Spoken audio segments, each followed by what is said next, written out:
दिल्ली से बड़ी खबर है। यहाँ टिकरी कला के पीवीसी बाजार में देर रात शदीद आग लग गई।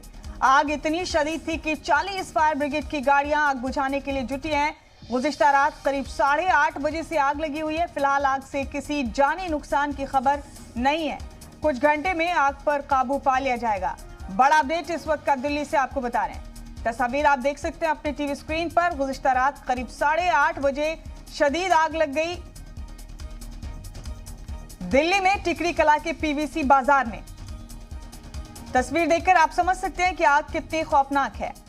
फायर ब्रिगेड की 40 गाड़ियां मौके पर मौजूद हैं। फायर ब्रिगेड के एहलकार आग पर काबू पाने की भरपूर कोशिश कर रहे हैं। बताया जा रहा है कि आग पर जल्द काबू पा लिया जाएगा। फिलहाल राहत की बात यह है कि इस आग में किसी जानी नुकसान की खबर नहीं है। दिल्ली में टिकरी कला के पीवीसी बाजार की तस्वीर आप देख रहे हैं, जहां देर रात शदीद आग लग गई।